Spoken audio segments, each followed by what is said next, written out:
Jai Hind, dear students. Today we are going to start our new lesson of Hornbill, lesson number 4, Landscape of the Soul. It is written by Nathalie Troveroy. In this lesson, Nathalie Troveroy describes painter's psychology. Landscape of the Soul deal with a comparative study of European and Chinese painters और paintings. बच्चों, आज हम अपने Hornbill book का नया lesson number 4 landscape of the soul शुरू करने जा रहे हैं, जिसके राइटर नथाली ट्रोवेरॉय हैं। नथाली ट्रोवेरॉय ने इस लेसन में पेंटर्स की साइकोलॉजी को डिस्क्राइब किया है। लैंडस्केप ऑफ द सोल में यूरोपियन और चाइनीज़ पेंटर्स की तुलना की गई है। उनके तुलनात्मक अध्ययन से संबंधित है यह लेसन। तो आइए आगे की स्टोरी को हम देखते हैं। According to Nathalie Trouveroy, art is one of the form of expression like poetry, music and dance.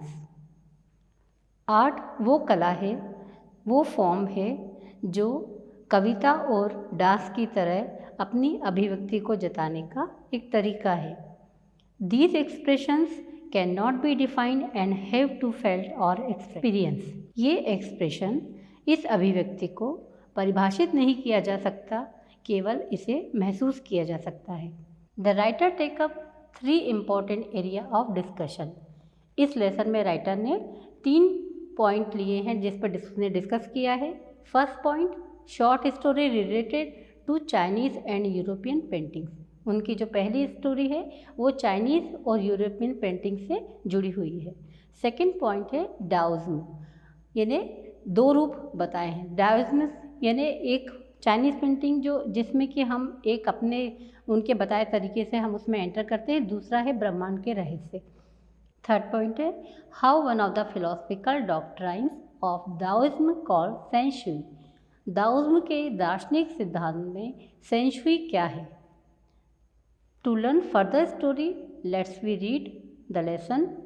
तो बच्चों, आइए आगे की स्टोरी जानने के लिए हम लेसन को पढ़ते हैं। Lesson number 4, landscape of the soul, यानी आत्मा का भूदृश्य। A wonderful old tale is told about the painter Wu Daozi. China के बहुत प्राचीन पेंटर हैं जिनका नाम था वू डाओजी। उनके बारे में एक आश्चर्यजनक कहानी कही जाती है। Who lived in the 8th century, जो 8वीं शताब्दी के थे। His last painting was a landscape commissioned by Tang Emperor Zhuzong to decorate a palace wall, जिन्हें उनके राजा ज़ूज़ोंग ने एक जिम्मेदारी सौंपी थी वू डाओजी को, एक पेंटिंग, एक लैंडस्केप बनाने की, जो पैलेस के वॉल को सजाने के लिए चाहते थे। The master had hidden his work behind a screen so only the emperor would see it. उस पेंटर ने, वू डाओजी ने ज़ूज़ोंग के कहने पर एक पेंटिंग तैयार करी और उसे एक स्क्रीन के पीछे छिपा दी, क्योंकि वो चाहता था कि एम्परर ही केवल उसको देखे, सिर्फ राजा ही उसे देखे। For a long while the emperor admired the wonderful scene, discovering forest, high mountain, waterfall, cloud floating in the immense sky, man on hilly path, birds in flight. जब राजा ने उसकी देखी पेंटिंग को बहुत प्रशंसा करी और उसकी हर चीज़ को, उसमें घना जंगल, ऊंचे पर्वत, झरना, विशाल आकाश में उड़ते हुए बादल, उड़ती हुई चिड़िया, मनुष्य जो पहाड़ी रास्ते से जा रहे थे, वो सब दिखाई गई थी। उन सब की बहुत देर तक प्रशंसा करते रहे। Look sir, said the painter. तब उस पेंटर ने कहा, in this cave at the foot of the mountain dwell a spirit. इस गुफा में जो पहाड़ों के नीचे की तरफ है, यहाँ एक आत्मा निवास करती है। The painter clapped his hand and the entrance to the cave open. The inside is splendid beyond anything words can convey. Please let me show your majesty the way. और पेंटर ने जैसे ही ताली बजाई, गुफा का दरवाज़ा खुल गया।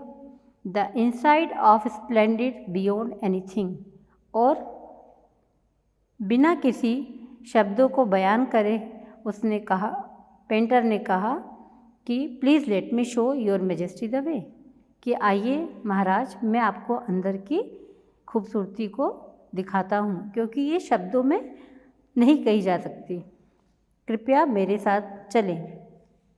The painter enter the cave but the entrance close behind him. जैसे ही पेंटर उस गुफा में अंदर होता है, दरवाज़ा बंद हो जाता है। And before the astonish emperor could move और अटर अ वर्ड, और राजा ये सब देखता रह गया और उसके मुंह से एक भी शब्द नहीं निकला और ना ही वो वहाँ से हिल पाया, क्योंकि वो सरप्राइज हो गया था। The painting had vanish from the wall, और कुछ ही देर बाद उस दीवार से वो तस्वीर भी गायब हो गई। Not a trace of Wu Daozi brush was left and the artist was never seen again in the world. तब से वुडहाउसी को कोई ढूंढ भी नहीं पाया और उसके ब्रश से दोबारा कोई तस्वीर भी नहीं बनी, और वो चित्रकार इस दुनिया में दोबारा दिखाई नहीं दिया। Such story played a important part of China's classical education. China की ऐतिहासिक शिक्षा में इस तरह की सांस्कृतिक शिक्षाएं जो दी जाती हैं, उसमें इस तरह की कहानियाँ बहुत प्रचलित हैं। The book of Confucius and Zhuangzi are full of them. Confucius और जुआनजी नाम की जो किताबें हैं, वो इस तरह की कहानियों से भरी पड़ी हैं। They help the master to guide his disciple in the right direction, और ये कहानियाँ उनके डिसिपल को, उनके शिष्यों को सही दिशा दिखाने में उनके मास्टर की, उनके गुरुओं की मदद करती है। Beyond the anecdote they are deeply revealing of the spirit in which art was considered. इस तरह के किस्से उनकी भावनाओं को जाहिर करते हैं, उनकी भावनाओं का गहरा खुलासा करती हैं, जिसमें कला पर विचार किया गया है। कंट्रास्ट दिस स्टोरी, इसके साथ ही एक दूसरी स्टोरी भी है, और another famous one about a painter who would not draw the eyes of dragon. इसी के साथ दूसरे पेंटर की भी कहानी है, जो ये बताती है कि वो चित्रकार जब भी ड्रैगन बनाता था तो उसकी आंखें नहीं बनाता था, for fear it would fly out of the painting, क्योंकि उसको डर था उसकी ड्रैगन की आंख बना देने से वो पेंटिंग से बाहर उड़ के आ जाएगा। With an old story from my native Flanders that I find most representative of western painting. Writer कहती हैं, उनके देश फ्लैंडर्स जो यूरोप का एक शहर है, उसमें एक पुरानी कहानी जो बहुत ही मशहूर थी और पश्चिमी चित्रकारी को प्रस्तुत करती थी। इन 15th सेंचुरी एंट्रप्ट फ्लैंडर के पास के ही एक सिटी है। तो राइटर कहती है 15th सेंचुरी में, 15वीं शताब्दी में एंट्रप्ट शहर में a master blacksmith called Quinten Metsys. Blacksmith एक लोहार जिसका नाम क्विंटन मिटसीस था, वो वहाँ रहता था। Fail in love with a painters daughter, और वो एक पेंटर की बेटी से प्यार करने लगा था। The father would not accept a son in law in such a profession, और उसके पिताजी उसको अपने सन इन लॉ के रूप में एक्सेप्ट नहीं कर रहे थे, क्योंकि वो बाय प्रोफेशन वो एक लोहार था। इस वजह से उसको अपने सन इन लॉ के रूप में एक्सेप्ट नहीं कर रहे थे। So Quinten sneaks into the painter studio and painted a fly on it latest panel. तो क्विंटन ने पेंटर के स्टूडियो में चुपचाप से घुसकर और उसके पैनल पे, जिस पे वो पेंटिंग बनाने के लिए तैयार किया था, उस पर मक्खी का चित्र बना दिया। Which some dedicated realism that the master tried to sweat it away before the realized what had happen. वो मक्खी इतनी वास्तविक थी कि पेंटर को धोखा हो गया और उसने सच में मक्खी समझकर उसको उड़ाने की कोशिश करी। बाद में जब उसे सच्चाई पता चली कि ये एक पेंटिंग है, Quinten was immediately admitted as an apprentice, और पेंटर ने क्विंटन को अपना शागिर्द, अपना असिस्टेंट बना लिया। He married his beloved and went to the become one of the most famous painters of his age, और अपनी बेटी की शादी उससे कर दी, जो आगे जाकर आने वाले समय में बहुत मशहूर पेंटर बन गया। These two story illustrate what each form of art is trying to achieve. ये दोनों कहानियाँ भ्रम पैदा करती हैं कि कलाकार कला के रूप में क्या हासिल करना चाहता है। A perfect illusionistic likeness in Europe की कला जो भ्रम के साथ सच लगे, यानी उनकी बनाई हुई तस्वीर इतनी सच होती है कि वो भ्रम भी सच लगता है। The essence of inner life and spirit in Asia, और एशिया की कला जो आंतरिक जीवन और आत्मा का सार है। In the Chinese story the emperor commission a painting and appreciated it's outer appearance. Chinese कहानी में राजा ने पेंटिंग की जो जिम्मेदारी हु डाउजी को दी थी, उसके बारे में राइटर कहती हैं, but the artist reveal to him true meaning of his work. The emperor may rule over the territory he has conquered, but only the artist known the way within. Natalie Trovera कहती हैं, Chinese कहानी में राजा ने painting की जिम्मेदारी जब who डाउजी को दी थी और उसकी बाहरी चित्रकारी को खूब सराहा था, खूब तारीफ की थी, पर पेंटर यानी कलाकार अपनी कला का सच्चा अर्थ प्रदर्शित करता है। राजा केवल अपने जीते हुए क्षेत्र पर राज कर सकता है, परंतु कलाकार केवल वही ऐसा है जो उस क्षेत्र के अंदर जाने का रास्ता जानता है। Let me show the way the Dao, a word that means both the path. मुझे रास्ता दिखाओ। दाओ यानी इस वर्ड के दो मीनिंग हैं। पहला मीनिंग द पाथ, वो रास्ता जिस पे वो जाना चाहता है, और the method and the mysterious works of the universe, और दूसरा अर्थ है उसका ब्रह्मांड की रहस्यमयी लीला। The painting is gone but the artist has reached his गोल।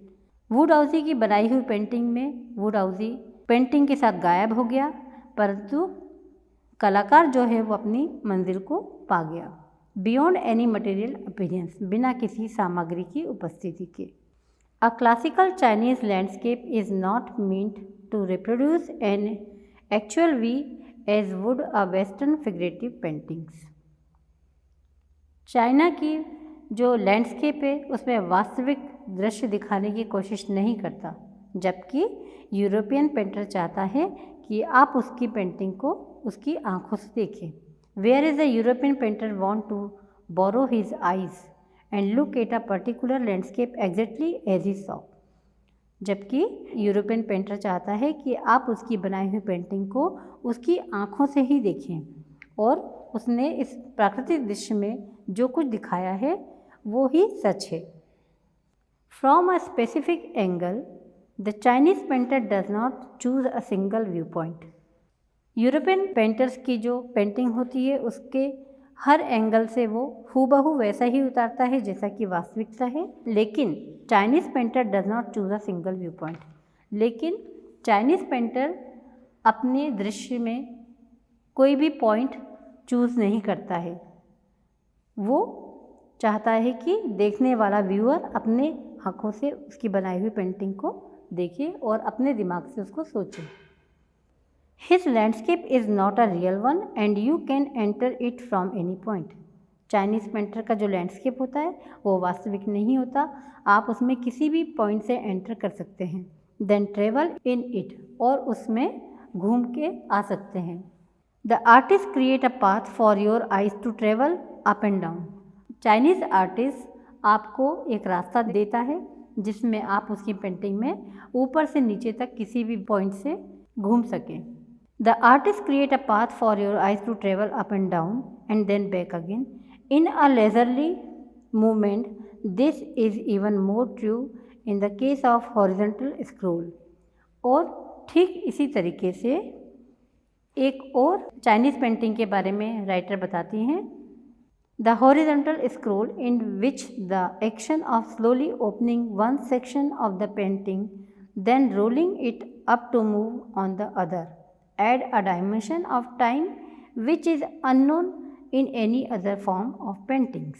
एक अलग प्रकार की पेंटिंग जिसे हम स्क्रॉल पेंटिंग के नाम से जानते हैं, उसके बारे में राइटर कहती हैं, स्क्रॉल पेंटिंग का एक सच साबित होता है जो लंबे कागज़ पर बनी पेंटिंग है।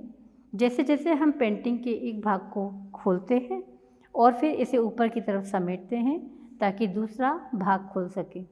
Add a dimension of time which is unknown in any other form of painting. और जब हम इसे दोनों को जोड़ के देखते हैं तो उसमें एक अलग तरह की पेंटिंग हमारे सामने प्रस्तुत होती है, जो अननोन, जिसके बारे में हमने सोचा नहीं, अज्ञात है जो हमारे लिए। It also required the active participation of a viewer, लेकिन इसके लिए ये ज़रूरी है कि पार्टिसिपेशन करने वाला व्यूअर बहुत एक्टिव हो, who decided at what pace he will travel through the painting. अपनी कल्पना के अनुसार उसे तैयार करना है कि वो इसमें देखने के समय उसकी भागीदारी कितनी सक्रिय है। The Chinese painter does not want you to borrow his eyes, he want you to enter his mind. Chinese painter European painter की तरह नहीं चाहता कि आप उसकी बनाई हुई तस्वीर को उसकी आँखों से देखें। वो चाहता है कि आप अपने दिमाग से उसमें एंटर करें। The landscape is an inner one, an spiritual and conceptual space. और आप अपने उस प्राकृतिक दृश्य के अंदर की सोच में जाएं जो आध्यात्मिक और वैचारिक है। फर्दर राइटर कहती हैं, this concept is express as shanshui. यह विचार सेंशुई के रूप में प्रकट किया जा सकता है, लिटरली माउंटेन वाटर।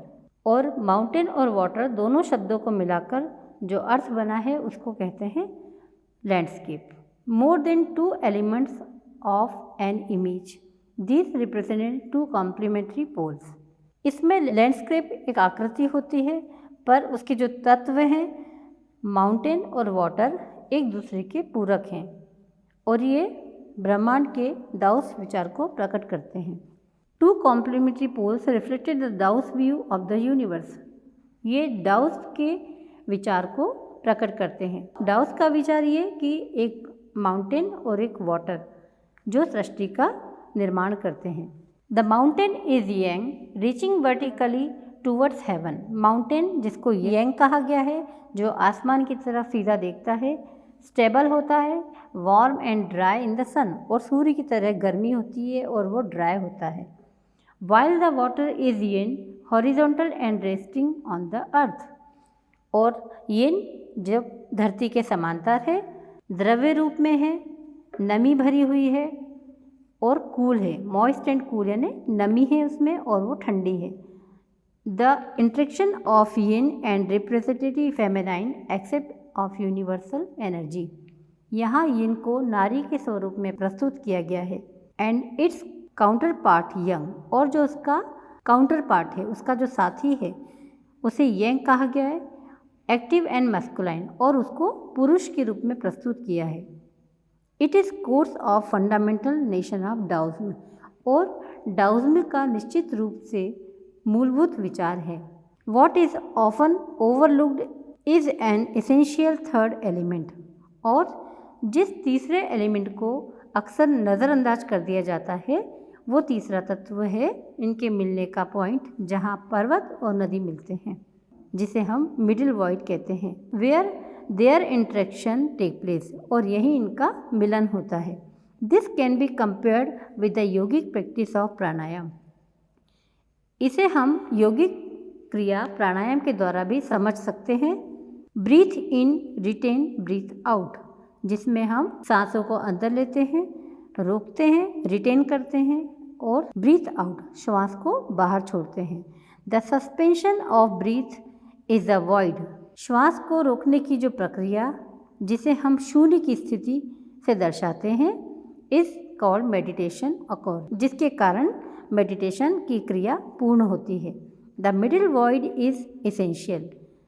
तो राइटर कहती हैं कि मिडिल वॉइड जो है, जो शून्य है, जिसको हम मिडिल वॉइड, जिसे हम शून्य कहते हैं, इसका होना अत्यंत अनिवार्य है। Nothing can happen without it, इसके बिना कुछ भी संभव नहीं है। Hence the importance of the white unpainted space in Chinese landscape. इसीलिए चाइनीज़ पेंटर अपनी पेंटिंग में व्यूअर को अपनी कल्पना का आकार देने के लिए बहुत सारी जगह पर उसको अनपेंटेड, यानी बिना कलर किए सफ़ेद रंग में छोड़ देता है। This is also where man find the fundamental role. यही वो स्थान है जहाँ पर मनुष्य की मौलिक भूमिका है। In that space between heaven and earth, और वो जगह है आसमान, आकाश और पृथ्वी के बीच का संपर्क की कड़ी, conduct of communication between both poles of the universe. और यही मानव यूनिवर्स के इन दोनों पोल्स के बीच के संपर्क की कड़ी है। हिज प्रेजेंस इज इसेंशियल, उसकी उपस्थिति ज़रूरी है, even if it's only suggested from being lost और oppressed by the lofty peaks. भले ही वह अपनी उपस्थिति का केवल सुझाव के लिए रखता हो, लेकिन उसकी उपस्थिति इन दोनों पोल में ज़रूरी है। He is François Cheng's wonderful expression. वह अपनी फ्रैंकोइस चेंग्स की एक्सप्रेशन के अनुसार the eye of the landscape, वह लैंडस्केप की आँख है, यानी मानव लैंडस्केप की आँख है। इसी से लगी हुई एक और स्टोरी हमारे लेसन में दी गई है, getting inside outer side art, यानी बाहरी कला जो है उसको भी इस कला के रूप में शामिल किया गया है। When French painter Jean Dubuffet mooted the concept of art brut in the 1940s, the art of untrained visionary was a minority interest. जब फ्रेंच पेंटर आर्ट ब्रफ्ट के अनुसार 1940 के आसपास जब ये विचार लाया गया था, इस तरह की पेंटिंग का विचार लाया गया था, तब इस आर्ट को देखने में लोगों की रुचि नहीं थी। From its almost weld beginnings, outsider art has gradually become the fastest growing area of interest in contemporary art internationally. लेकिन इस अनजान कला की शुरुआत धीरे धीरे अंतर्राष्ट्रीय कला क्षेत्र में बहुत तेज़ी से फैलती गई और आज लोगों की रुचि का क्षेत्र बन गई है। This genre is described as the art of those who have no right to be artist as they have received no formal training yet show talent and artistic insight. Genre मतलब शैली। तो राइटर कहते हैं यह शैली उन लोगों की कला कही जाती है जो कलाकार होने का अधिकार नहीं रखते, क्योंकि उन्होंने कोई शिक्षा नहीं ली है इस कला की, फिर भी वो लोग अपनी कला का प्रदर्शन करते हैं। Their works are a stimulated contrast to a lot of mainstream offering. उनके कार्य बहुत सी कलाओं का विरोध करते हैं। Around the time Dubuffet was propounding his concept in India, an untutored genius was creating paradise। जिस समय डू बफेट अपने विचार का प्रचार कर रहे थे, भारत में बिना गुरु का एक प्रतिभाशाली व्यक्ति स्वर्ग का निर्माण कर रहा था। Years ago, the little patch of jungle that he began clearing to make himself a garden sculpture with stone and recycled material is known to the world today as the Rock Garden at Chandigarh। वर्षों पूर्व जंगल का वो छोटा सा भाग जिसे वो साफ कर रहा था ताकि वो एक बगीचा बना सके, आज वो पत्थरों की मूर्ति और रिसाइकल से बना एक गार्डन है जिसे हम रॉक गार्डन के नाम से जानते हैं और जो चंडीगढ़ का एक मशहूर गार्डन है। It's 80 years old creator director, वो 80 साल का निर्माता निर्देशक Nek Chand is now held as India's biggest contributors to outsider art. वह अपनी बाहरी कला के योगदान के स्वरूप में सम्मान किया जाता है।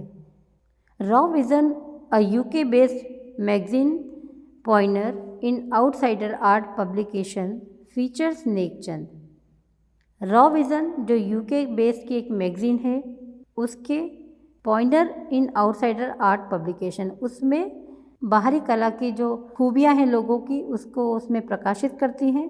उसमें Nek Chand and his rock garden sculpture women bye waterfall, उसमें नेकचंद मुख्य रूप से डाला गया है। द नेशन ऑफ आर्ट ब्रफ्ट और raw art was of works that where in their raw state as regard culture and artistic influence. और रॉ आर्ट का विचार ऐसी कलाओं के रूप के बारे में था जो सांस्कृतिक व कलात्मक प्रभावों के अपरिपक्व दौर में था। Anything and everything from a tin to a sink to a broken down car could be material for a work of art, something Nek Chand has taken to design highest. उनकी हर तरह की चीज़, चाहे वो टूटी सिंक हो, टूटी कार के बेकार हिस्से हो, इस कला में प्रयोग किए गए हैं, जिसे नेकचंद बहुत ऊंचाई तक ले गए। Recognising his art as an outstanding testimony of the difference a single man can make when he lives his dream, the Swiss Commission for UNESCO will be honoring him by way of a European exposition of his work. उनकी कला को एक शानदार प्रमाण के रूप में लेते हुए कोई व्यक्ति यदि अपने सपनों को पूरा करने लगे तो वो अकेला ही क्या नहीं कर सकता। The 5th month interactive show Realm of the Neckchand beginning October will be held at Landing Museums in Switzerland, Belgium, France and Italy. अक्टूबर से शुरू होने वाला है यह प्रदर्शन नेकचंद का क्षेत्र, जिसका नाम दिया गया था, स्विट्ज़रलैंड, बेल्जियम, फ्रांस, इटली के म्यूज़ियम में 5 महीनों तक चला। The biggest reward is walking through the garden and seeing people enjoy my creation, Nek Chand says. Nek Chand ने कहा, सबसे बड़ा इनाम मेरा लोगों को मेरे इस बगीचे में चलना और उसका आनंद लेना ही मेरे लिए सबसे बड़ा इनाम है। तो बच्चों, आपने देखा इस लेसन में नथाली ट्रोवेराय ने एशिया और यूरोप की पेंटिंग्स के बारे में जो कंपेयर किया है, जिसमें यूरोपियन पेंटर्स चाहता है कि आप उसकी बनाई हुई पेंटिंग को उसकी निगाहों से, उसके विचारों से देखें, जबकि चाइनीज़ पेंटर चाहता है कि आपने जो पेंटिंग देखी है उसमें आप अपने वैचारिक और मानसिक व्यू के अकॉर्डिंग उसमें इन्वॉल्व हो और उसके हर दृश्य को अपनी रुचि के अनुसार उसको देखें। I think you like the lesson. Next lesson में हम फिर मिलेंगे। जय हिंद।